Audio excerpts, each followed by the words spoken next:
Hi, everybody. How are you? Welcome to the Titan York Show.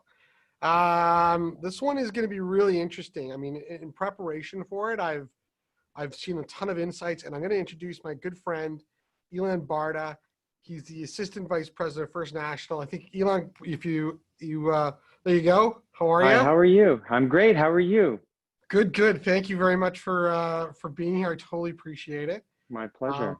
I cannot tell you, like, as I've gone through this with you, what I've learned, and to download your mind is really interesting. So let me introduce you and what this is about. So how do you finance commercial real estate in a recession? Because I got to tell you, there's a lot of scared landlords out there, and I think it does affect tenants, and it affects people who want to buy real estate. And you being in your business, which is First National, which is lending for mortgages, I think you've got a lot of insight. So maybe just tell everyone a bit about yourself. And I'm Erin Graben, by the way. I'm the broker of record, Titan York, commercial real estate brokerage, office leasing, retail leasing, investment, and we're focusing on the investment side today. So Ilan, sorry, just please tell everyone what you Well, do. thank you very much for setting up. I really appreciate the time and energy your team has put in. Thank you for setting it up, and looking forward to an interesting discussion. So yeah, as you mentioned briefly, I work with First National. We're the largest non-bank lender in the country. I started there about 14 years ago. Been in this about 20. Before First National was at a small boutique mortgage brokerage house where we had a small MIC, and I wanted to branch out after a number of years there and really push the lending side of my skills. And First National was a great addition to my career. And you know, our core focus is CMHC insured financing on apartments. But as we grew as a company, we opened up to other modes and products. I pride myself as someone in the company who uses all the products that we offer. So we don't just do apartment financing. And it's been a great ride. When I started in '06, it was just before the credit crunch, and it's amazing how we've come full circle now with 2020 after the credit crunch of '08. It's what you've seen is unbelievable. And I can't wait to download what's going on onto everyone listening. So really quickly, I'll just go over the topics. We'll do a market overview, and then you know, lenders and the government have sort of skewed the market in different ways, and how buyers and how sellers and buyers of real estate are viewing the market. CMHC, which is the Canadian Mortgage Housing Corporation, has a significant impact on how people are funding residential investments. And I think that's really has to be talked about. We're going to do that. We're going to take a look at two different asset classes on it's the street retail versus residential investment properties, and then taking a look at how these desired asset classes, how do you deal with them? So briefly, what's going on is that there's an ecosystem. Lenders lend to landlords, and landlords rent to tenants. Tenants get their money from consumers, and the consumer's gone. So there's a real, and they're gone in different varying ways in different asset classes, and that has an impact. So, and the other part of it is that we really don't know the market yet because it's still March 16th. And really yesterday was the day before March 16th, and the day before that was March 16th. So we have yet to move on to the new normal, and we're just a bit stuck right now. So you know, we're all preparing to see how it transpires. And really, tomorrow is coming quickly. Like, it feels like we're 5 o'clock on March 16th. Like, it's, you know, we're starting to open up, and there's a lot more people around. So the first two. So what are lenders and governments doing to help borrowers? I want to leave sort of that lender mortgage deferrals and low interest rates to the end of this slide, and then I'm going to come back to it with Ilan. So basically, there's the Canada Emergency Commercial Rent Assistance Program. So that's helping landlords get money in by that assistance program. There's the Canadian Emergency Business Account, where you're getting a loan of $40,000, so the tenants have some money to pay rent, and the Canadian Emergency Web Subsidy. That's allowing, again, it's alleviating the tenants' overall cost, and that's allowing tenants to keep paying rent. And then there's CERB, where people have been pushed off onto CERB, and that again is opened up. So in those cases, there's still tenants that are paying rent. in the office, 97% are paying, in the retail, 85% aren't. So it's a bit of a flip.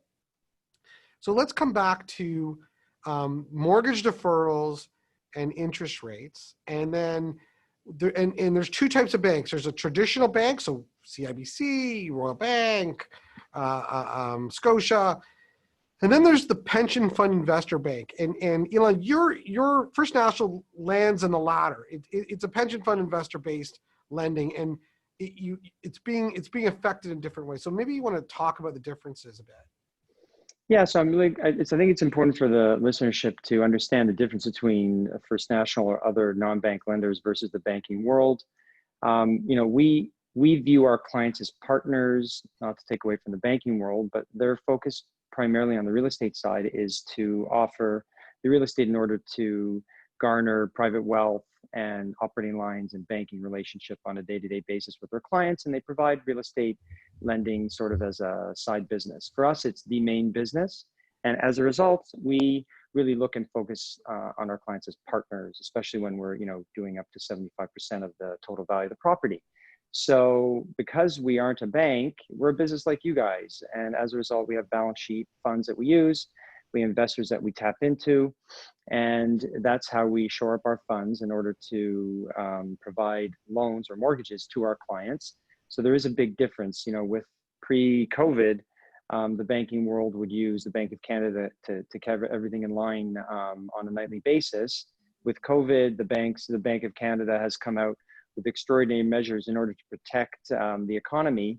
And that has had a positive effect with regards to deferrals and helping out landlords. But we are much different from the banks because we have to be prudent in the end because we're making the payments, as opposed to with the banks where they have backup from the Bank of Canada. And when they receive the different accommodations from the Bank of Canada, the banks were focused more on trying to help their clients because they've been helped by the banks. Okay. So let me get this straight. So COVID hit and the government of Canada went to the big banks and they said, okay, look, we're going to give you lots of money and you need to use that money to give deferrals to your borrowers, your commercial, residential and commercial. Correct. And because you're not part of that system, you never got that money from the government. So Correct. When you're actually providing a deferral, it's really taking money away. There's no backup to that money. You're Correct. literally going, okay, like I'm a partner with you. You've got no money coming in. We can't go back to mama, but we're going to help you. Correct. And we're going to make those payments and we're going to help, but there's going to be due diligence. It's not going to be a carte blanche. And at the end of the day, I think my clients have understood that and understood that we're here to help, but really if they need it, if they have the cash flow from other sources or the property has bank cash flow from previous months, we're not going to right away jump into to helping that situation, because at the end of the day, our clients have to pay back, even with the banks too. You have to pay that back. This isn't a freebie. It's a deferral and then amortized over the life of the remaining term, the payments you missed. Right. And I think there's been some pretty funky stuff. There's actually been funds created to help with the deferrals on the private side as well, which I've seen. Correct. Okay. So then let's talk about this, because this has a big part of this also. So as I understand it, and you'll correct me, the pension funds based banking uses CMHC, and CMHC is a Canadian Mortgage and Housing Corporation, in order to back up their loans. As such, you pay into CMHC. So whether your borrower is paying you or not, you still have to pay CMHC fees. So is that? Yeah. So I'm going to ask you, just pretend we don't know anything. Tell me, what is CMHC and how does it work and how does it apply for residential investment properties? So CMHC was established by the government just after the war to fuel the veterans coming back. And really that's what started the baby boom. They invested in originally with architects in order to design those homes we've seen around Toronto, those bungalows, in order to establish more housing. And then that branched off to providing default insurance to lenders in order to provide lower cost financing to people who are starting their new homes together and starting families. And then that branched out to providing financing for apartment buildings in order to allow developers easier access to capital in order to build the apartments, because there isn't typically a defined exit strategy with apartments, because typically people are not willing to sign on for at least 2 to 3 years out on a rental side of things with a developer. So when we move that trajectory out now, flash forward to 2020, CMHC has a huge hand in the apartment space and the residential space, and they really guide the market and guide demand. So when they offer programs like, for instance, the affordable program that came up, the new one in 2017, we've seen a huge uptake in the affordability of the apartment space, and an increase in supply, because that's the government's vehicle to force the economy to build out more product when the need arises. So, that's enabled CMHC, us, and because at the end of the day, they're a default yeah, insurer. It's not their money. right. So the freakonomics of it is that because your loans that you're giving out are backed up by CMHC, you can provide those loans for residential at a lower interest rate than you would for, let's say, a retail or office commercial property. Yeah, I'd say pre-COVID, it was usually about 100 to 150 beeps, or 1 to 1.5% cheaper. And now it's probably another 100 beeps, 1% more. But in our business, it's not about price, it's about value. So what does CMHC bring? What does First National bring to the table with regards to offering this default insurance? It helps us in the event of default, God forbid, and we can't recoup our losses. CMHC will pick up the tab. But at the end of the day, what are they offering that we can offer to the clients? So we're offering the value that we are able to access that default insurance and provide, a product for our clients that meets their needs at a low cost, with some goodies where, as long as you're making your payments, we don't have the same level of scrutiny like the banks do, because we're always on top of our clients. And as a result, there's a right to maturity where you don't typically have that on the commercial space. And we're seeing that now in this market. I mean, we're happy to renew loans that we have on the CMHC insured basis. On the commercial side, we're happy to do it, but there's different qualifications associated with it. And on the default deferment side, we have to make those payments to the pools. So that's where the partnership comes in. Okay, so so CMHC, this conversation is going to come back in again in a little bit. Because I just really want, well, maybe not. Maybe we'll talk about right now in terms of interest rates. So if I said today, okay, I got a retail building that has a good covenant tenant in it, and I'm refinancing it, it's a retail, what kind of rate would I get today?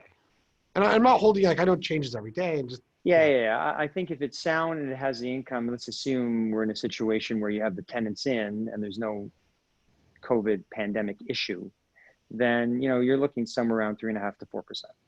Okay, so if it's residential, what's the percentage? For 5 year, you're looking at somewhere between 175 to 2%.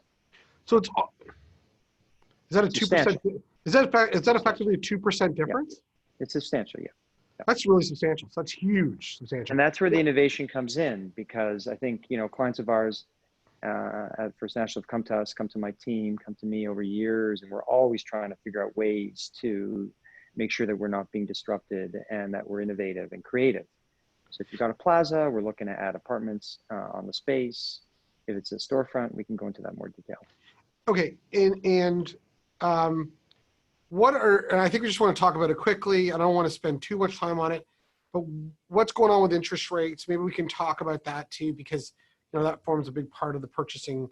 Like, they've gone down, they've dropped. You expect them to go up. How does it affect bond rates? Yeah, I mean, to dumb it down a bit, I think at the end of the day, to make it very simple, the mortgage industry is pretty much governed by the liquidity in the markets, and specifically the equity markets, stock markets. So to dumb it down a bit, if people are scared, they're going to take their money out of the stock market and put it into the bond market. When they do that, it brings the price of the bonds up, but the yield down, which means your interest on your mortgage is going to be lower. So if you're in an asset class like apartments, in a situation like this, where we have an issue with capitalization and funds and liquidity, you're in a weird way taking advantage by getting really, really low interest rates. So whenever we've seen some issue, some volatility in the markets, our apartment clients have benefited drastically with lower interest rates. You see it also in the commercial side, but the commercial side doesn't have that default insured protector. And as a result, the supply is less and we tighten up more. And as a result, there's less there, and therefore demand, therefore the liquidity causes the loan and interest rates not to go down as much as they would when it's default insured. Let's go to two really attainable asset classes. Right. So let's talk about street retail, because we started on residential, and I think we'll come back to it. But I think tell me what you. Okay, there's a building I want to buy. It's a retail plaza, and are you gonna? No, let's do it another way. I have a property. It's retail, and my mortgage is coming up. Am I going to be able to get a mortgage from you? Run.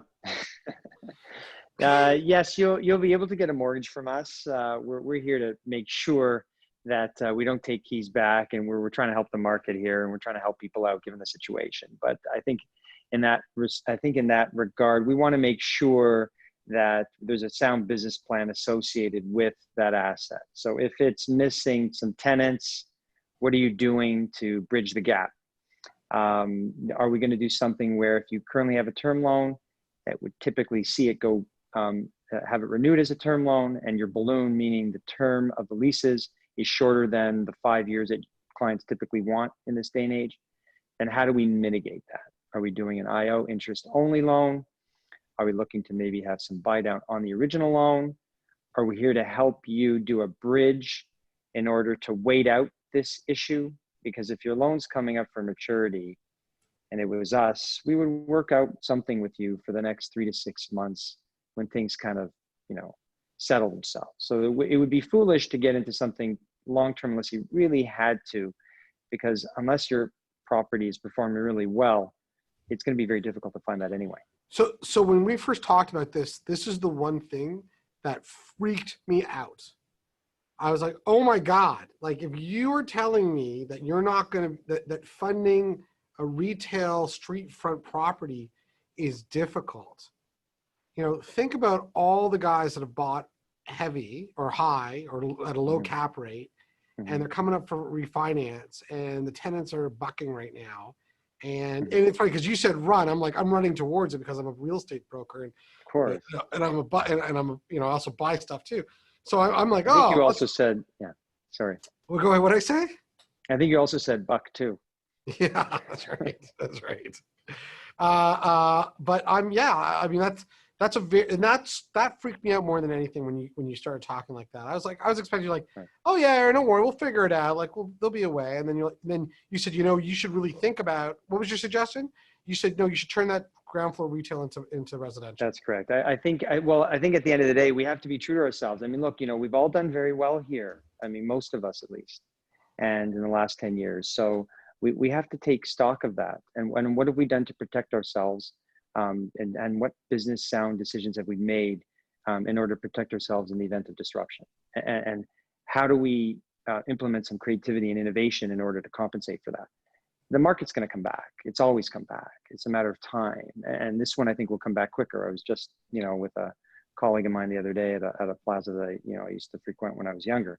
And there's people and there's things going on, and people lined up at Baskin Robbins, taking food out of Hero Burgers. So at the end of the day, these assets will come back. The issue is, if you weren't positioning yourself correctly and you don't have long-term leases, or it's a smaller asset, there's got to be ways that you innovate in order to change the game for you so that you're positioned well when things come back online. So it could be, if it's a storefront, to convert the second or third floor into residential if you don't already have that, because you can tap into very low cost financing with CMHC.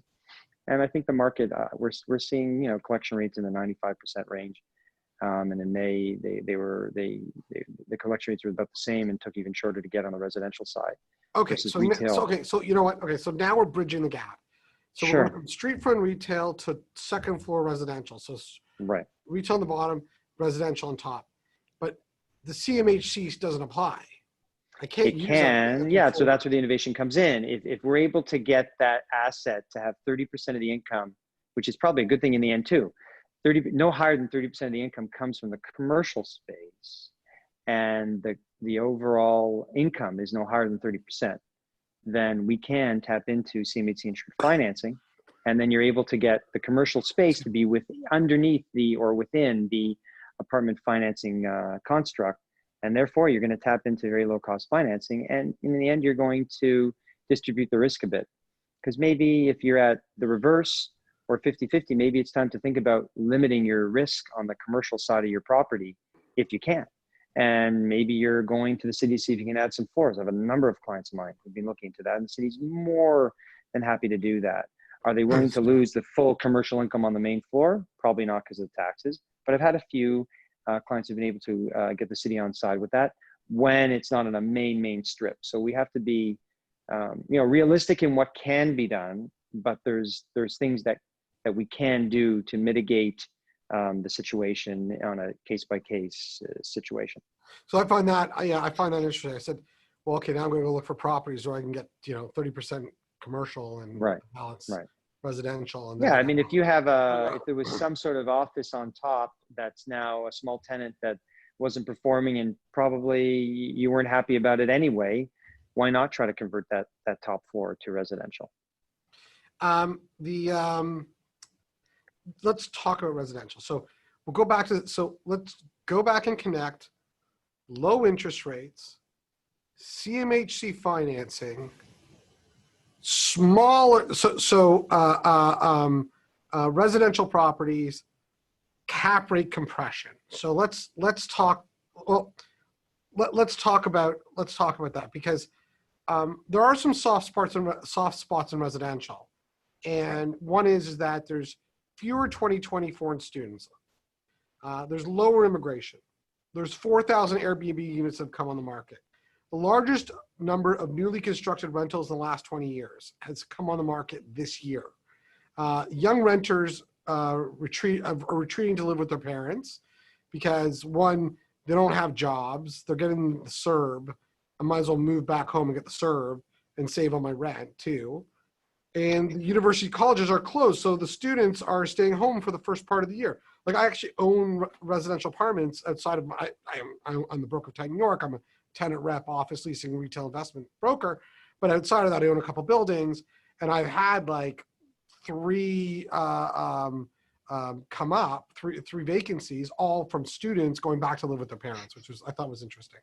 So because of these negative trends, like, do you think that there is going to be, even though there's cap rate compression, do you see that there's going to be a bit more vacancy in the market as it relates to that?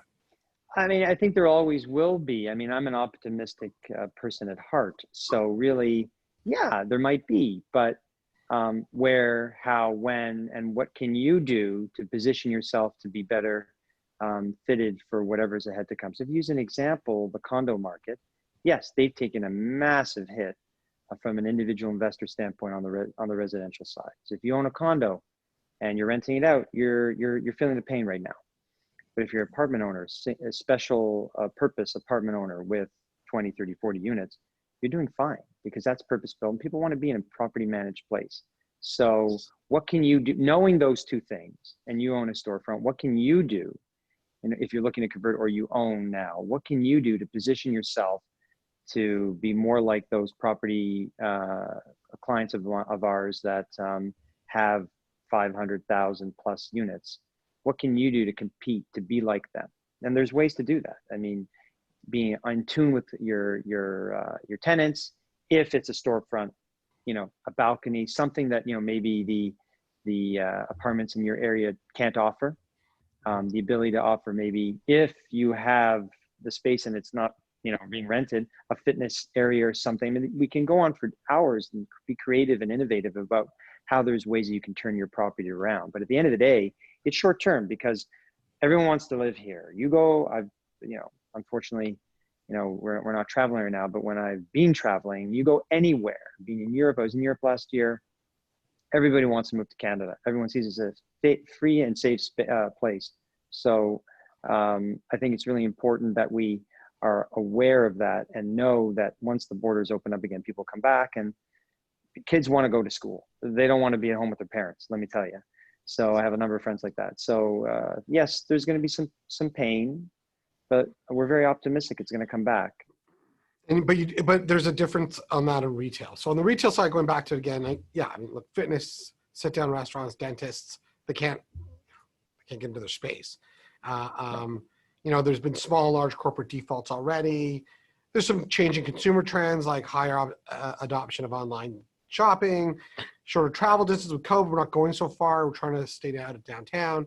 But there is an appreciation of the shopping experience, I think, now that everyone really is like, my God, subject to COVID, wouldn't it be great to walk down the street and go into stores and walk them all?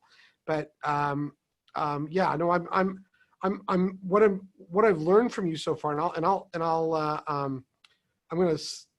before I get to the sum up stage, this is what I've learned. I've learned that CMHC backs up your loans. You can offer a lower interest rate, and it's not just you, but I'm talking about lenders too. Can offer a lower interest rate and 10-year term, longer AM, up to 40-year AM. 40-year AM. Oh my God. And construction to term. If you're looking to do construction, we can do a construction loan and bake in the term loan right away. So we take the risk out. So if you were someone like, I have a client of mine, we did a $30 million loan of construction last year, and now we're looking to go to term. We had the term already baked in. So imagine if we didn't. It'd be tough now to get that term loan for the loan amount that we had a year ago. So wow. there's a lot of goodies there. Wow. Yeah. Can the standard banks offer a 40-year AM? No, you can't go 40-year. We don't offer on the conventional side. We don't offer, very, very rare, but we don't offer 40-year. With CMHC, it's almost a fait accompli. I mean, as long as you can justify useful life up to the years of AM you're looking for, so 40, and if we want to be prudent, 45 years of useful life, and it's in good shape, no issue to get the 40-year AM. Wow. Okay. So here it is. I'm going to give you some lightning round, okay? Sure. I think we sort of went on this. So what are the lowest cap rates banks will generally finance on for both of those asset classes? So 3.25. Yeah, 3.25 on the apartment side, and maybe another 150, 200 beeps, percentage points more on the retail. That's five. Yeah. So 3.5% cap on residential. That's 3.5, and 5 on. Which is, I mean, of course, there's any which way to look at that, depending on what the asset is. It could be a bit better on the retail side. The delta between, it's probably about a 50 beep swing, depending on your retail asset. On the apartment side, there isn't much of a delta there. The bottom is no more than 3.25. Okay, so you get a call from me. Your phone's zapping. It goes, Erin Graben. You pick it up. I'm like, love it. Always pick it up for you. Yeah, I know. Go to voicemail. I know. It goes to voicemail. But you answer Never the phone. For you. You answer the phone, and I go, "Oh my God, I'm screwed. I got a vacancy now on the ground floor. My tenant's gone. What do I do? Like, my mortgage is coming up in like 60 days. I've been negotiating with my bank, but it's not working. Mm-hmm. Ilan, save my ass. Like, what do you do?" Well, already it would have the briefcase ready for you. So yeah. No, but seriously, I would hope that the reason why the bank didn't want to do it with you is because they just were willing to see past the overall situation, and that you yourself are in sound financial mind. So therefore, we could look to do some bridge thing and a bridge loan, like I said, IO, something like that, to really kind of bridge the gap. We may look at other assets. IO is interest only if you didn't. Correct. Yeah, and that would that makes sure the payments. We don't like it too much from a lending standpoint when it's a baked asset, the one that's already there's no turnover, any issues with it. But we would look to this situation to implement that maybe for a year, 6 months, and then it would kick to some sort of an AM. And we might look to other assets, do a full portfolio assessment. But at the end of the day, I mean, we use you as an example. You're a prudent guy. You'd be coming to me with a business plan. You wouldn't be so hairy-carry. You'd be showing me how you're going to get those tenants back that you lost, or what you're trying to do to promote yourself and your property to get the tenants back on the commercial side. So watching what's happening in the market, knowing that and specifically because you're the lender that can't give the breaks. Like the other Well, guy, easy there. you can give Yeah, breaks, no. but like you were It's not we just tap into more about why we need to do it. right. Like you were not, the government isn't handing you out money that No, there's you not pass carte on to blanche. We're borrowers. not So calling our clients to say, hey, yeah. take a deferment. So We're advising if you need it, we'll give it to you. so if you can't do, okay, knowing that your clients are going to be the tougher ones that are coming up, when will there be deals? Like if I'm buying real estate, like do you think this is 6 months you'll see street front, 6 months you'll see apartments? There's no deals on residential because it's the safest class to go to. Like what's your crystal ball telling you? I think there will be even deals on the apartment side, but at the end of the day, it's really going to come down to of the low-lying fruits, who's surviving and why. So if you're not doing well on a main street, is there a large developer who capitalizes on that and makes a deal with you and your 3-4 neighbors?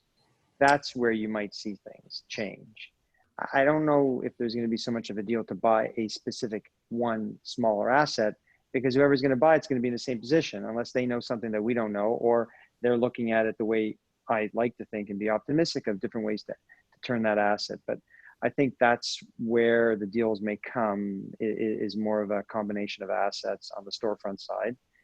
And on the apartment side, I think there's still opportunity from that extra development out. So if there's excess land, build on top. I mean, some of the apartments that were built in the 60s and 70s were built like a rock. I mean, as you know, the engineering and what we did 30, 40, 50 years ago, I mean, a dryer motor to get, change topic, but your home dryer, the motor is the size of a tennis ball. And, 50 years ago, it was the size of a watermelon. So we over-engineered, which is good because those older buildings have good, great bones and can add 2, 3, 4, 5, 6, 7 units, floors, believe it or not. So I think that's where the quote unquote deals are going to come, is this idea of maybe being creative and innovative and tackling, where else can we drive value? Because if we're looking at Toronto, it's a very powerful city. So things will come back, and it would take I think it's going to take, it would take a considerable amount of time for things to erode to see a major sea change.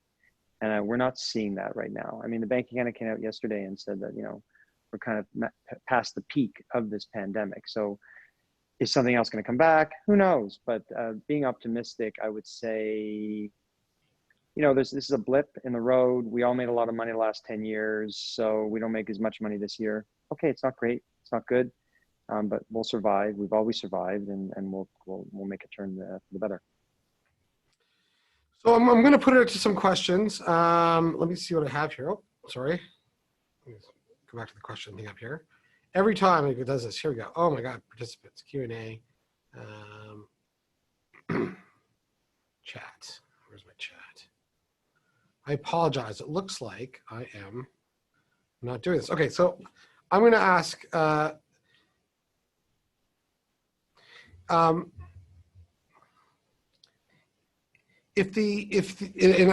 gonna paraphrase a question that was sort of put to me, and I got to do it the right way because it was sort of written backwards. But if I can't pay my mortgage, how long will it be until you take my building back? Like, how long do you wait for no mortgage payments before someone says, I'm going to take the keys back? Well, I mean, in this situation, I assume we've offered a deferral. So deferral's been offered. Right. Building's empty. The interest rates are too high. You've deferred it. Can't get any money in.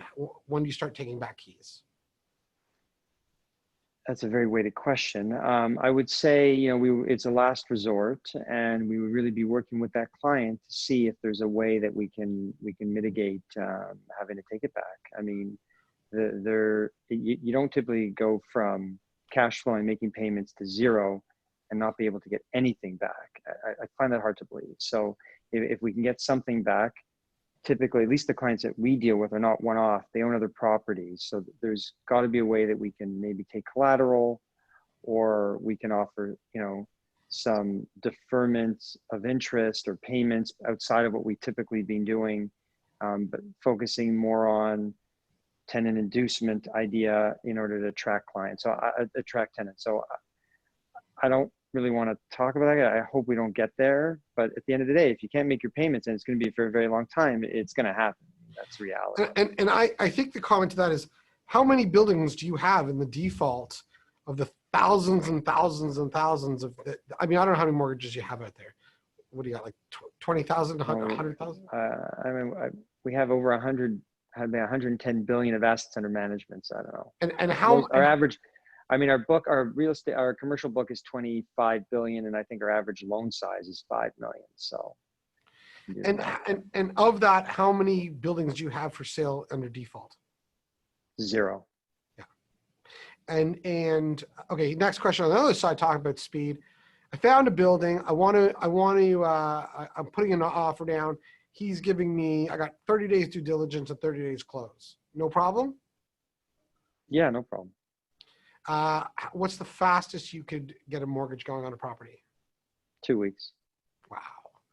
And you're going to pay for it, but 2 weeks. What does that mean? Well, in theory, it could even be quicker. I've done a loan in under a week, but it's with a client we've had on, we've had a client for like 10, 15 years, and it's through our balance sheet funds, and if it's the money is being used to purchase quickly to then convert to a CMHC loan, we've done it in under a week. Those kind of loans were in the prime plus 2.5 range. They were a bit lower before COVID, but we're so in tune with CMHC, and we know what we can get from them as an exit strategy, so we can move very quick there. And on the conventional side, if it makes sense, for the right client, we can do it very quickly. But yeah, on the conventional side, it can get much more expensive if you want to close that quickly. But we're not a lend to own financial institution, so we're charging more. There's a value prop there, and we're looking to get you out of that expensive money pretty quickly, and you're taking it because you got to close quick. Ilan, thank you so much. I totally appreciate pleasure. you coming on board, and the only phone calls you'll get from me are good ones, I promise you. No problem. Thank you so much. Okay, we'll talk to you later. Thank you. Take care. And we'll be here again next week.